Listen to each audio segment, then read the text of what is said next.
What's going on, guys? It's Rob from Heroes Avenue. Happy Friday. Hope you guys are ready for a great weekend. And yeah, I'm filming at work right now, currently on my lunch break. I'm about to hit the weights, which is why I'm in the weight room right now. But I did want to shoot a quick video to talk about some interesting topics in the world of the DC universe right now. There is a story, I'm not sure if Darren talked about it yet, about Aaron Taylor Johnson playing Kraven the Hunter. Not going to really cover that in there. I thought that was that was an interesting story that we missed, but I did want to cover strictly DC today because of mainly the Flash story. This is going to be the main topic, the Flash story.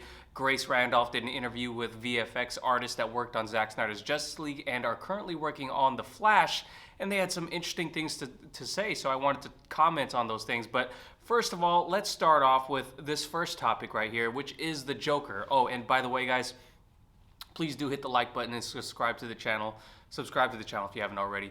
Okay, let's get into it. So the Joker is, the Joker 2 is seemingly happening. Again, it's a little bit early to say for sure it's happening right now, but basically Todd Phillips is on board to write the movie. So I'm on screen right here, but this was reported in the, I think it was the Hollywood Reporter. So it says Joker 2 reportedly being written by original movie's director. The Joker 2 will reportedly see Todd Phillips, who directed and co-wrote the original Joker movie, to return to co-write the sequel for Warner Brothers. Now, I'm not going to read the whole article here, but I'm just going to go to this bottom part. It says, according to a report from the THR, Phillips will return to pen the script for the next Joker installment. It is unclear whether or not the original co-writer, Silver, will also be coming back for the sequel, but Phillips' return suggests he'll also likely be directing Joker 2. Warner Brothers has announced a large number of new, relatively independent DC film projects over the past year, and it should be interesting to see how the Joker's unique style fits into those future plans. Now, I think it goes without saying that if you saw the Joker movie at, in theaters or wherever you saw it, it's pretty clear that that movie, one, it was an amazing movie. Two, it's not one that warranted a sequel. Now, I can understand if a lot of people were interested in seeing this universe continue because it was such a gritty, dark universe that really felt like could happen in our current society, right? And of course, it was a movie that took place in, I think it was the 70s, but I think if Todd Phillips was to follow up on this, I'm curious as to how his character of Arthur Fleck would kind of evolve over the years. And again, a lot of questions up in the air, and I think Todd Phillips himself didn't really see himself making a sequel, but I think money talks, and Joker made $1 billion. Warner Brothers made a huge mistake in not, I think, financing the movie all of themselves because they didn't really have confidence the first time around, but now I think they do have confidence, and now Todd Phillips has the bargaining power to maybe ask for more money, probably Joaquin Phoenix as well.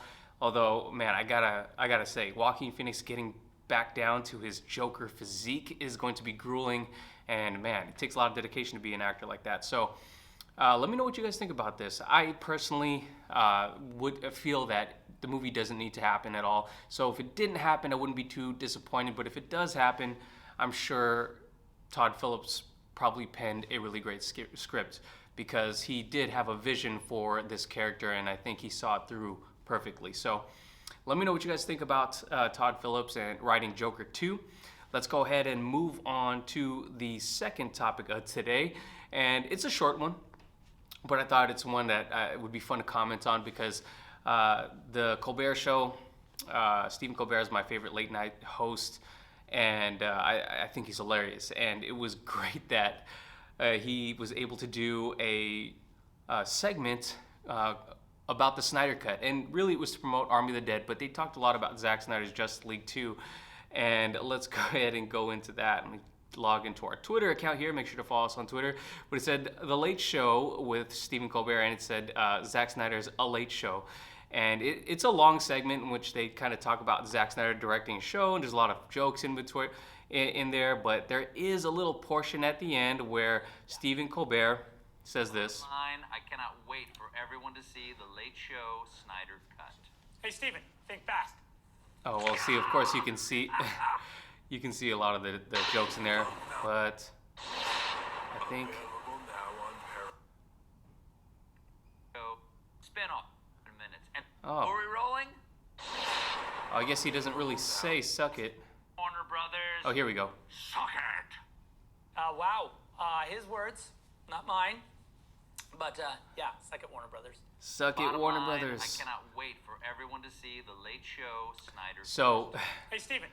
unfortunately, so that was a funny little clip. I posted it onto Twitter. I thought it was a really good clip, and I just love the fact that Zack Snyder got a super long segment on his show because I generally watch his show. I catch the highlights on YouTube, but I had me thinking, with Zack Snyder saying this, is this kind of just shutting the door on him potentially returning to WB to film potential Justice League spin-offs or Justice League 2? And again, I know that is a stretch already. So is this Zack Snyder saying, screw it, I'm just going to go ahead and say it, suck at WB? Or is Zack Snyder watching closely what's happening with the Discovery Warner Media merger? And is he thinking that, hey, I can get away with this now because look what I do with Army of the Dead. It is currently the most popular movie in the world right now, I believe. And maybe he's going to have a chance to get back with WB when the merger does happen with the new leadership.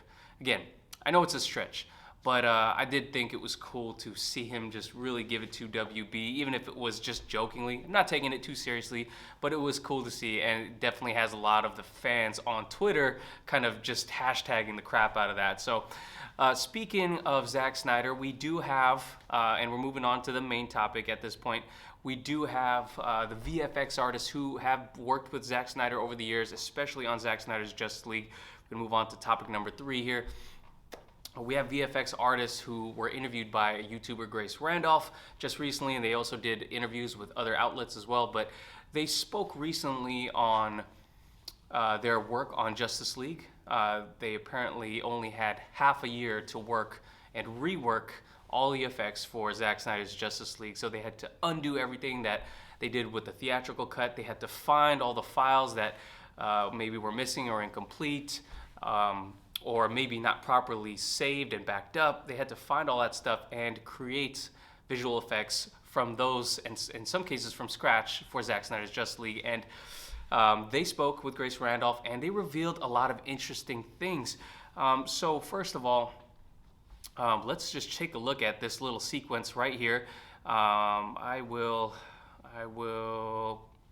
hit this. Boom. You can see I took this off of Twitter, and let me turn this volume down. So it's visual effects supervisor Brian Hirota, who is also on the interview with Grace Randolph. But look, this is just them breaking down some of the previs on it and then going into adding all the rest of the effects. Some people actually thought that this was all CGI, but no, of course, they did film Ezra Miller actually running on the green screen, and it was, I guess some people were confused about how that works. But anyways, some of the interesting things that they revealed was that sequence was one of the first things that Warner Brothers took out completely of the movie. They did talk about the leadership and how leadership didn't really understand what was going on there. And they were kind of getting a bad taste in their mouth from doing DCU movies after that. So John Desjardins, I apologize if I said his name wrong, but was almost done with the DCU after Zack Snyder's Justice League because, like I said, left a bad taste in his mouth. But Andy Muschietti and Barbara Muschietti sat him down, gave him the script, and he said he read the script faster than any other script that he's read before. And he said he was in. The Flash is a character that he was incredibly interested in the first place, and he said this script was going to be something special. And he goes on to also say, and I want to say this correctly here, but I don't have the exact quote because I literally, as I was getting warmed up to watch this, I was listening to the interview with Grace Randolph. So I'd highly advise you to guys check it out if you haven't already. But he did even mention at one point that some of Andy's ideas are strange but interesting, and I was really intrigued by that word. Of course, they couldn't say exactly everything that what they were working on because it would reveal a lot. So a lot of their comments were no comments. But one of Grace's questions were, so is Ezra Miller's Flash, Zack Snyder's Flash, is it going to evolve from Are they going to kind of do the same thing that they did with Zack Snyder's Justice League, and are they just going to expand on it? And they did somewhat say that, but they didn't really confirm. They did say that they were going to be doing a little bit more with the character. They didn't say they were doing something completely new, which was cool. I'm glad they said that, because what they did was pretty groundbreaking, at least in terms of how it looked visually. It was just a speedster imagined in so much of a different way than other movies have done before, that I would hate for them to have to throw that look out the way. But they did say they were going to be doing something different, and if you do look at the early images of The Flash that Andy Muschietti gave at DC Fandom, you see that there's a mixture of kind of yellow and blue lightning, and I know in the comics, I do believe the blue lightning meant he was, hitting the peak of his speed, and the yellow lightning was him a little bit slower, but I know maybe they're gonna flip it here, because I know it looks like, at least from the logo of the Flash movie, that they're gonna be using the yellow lightning, and it's gonna be visually different for sure. But these guys seem to be really energized about this Flash movie, which they're on set filming now.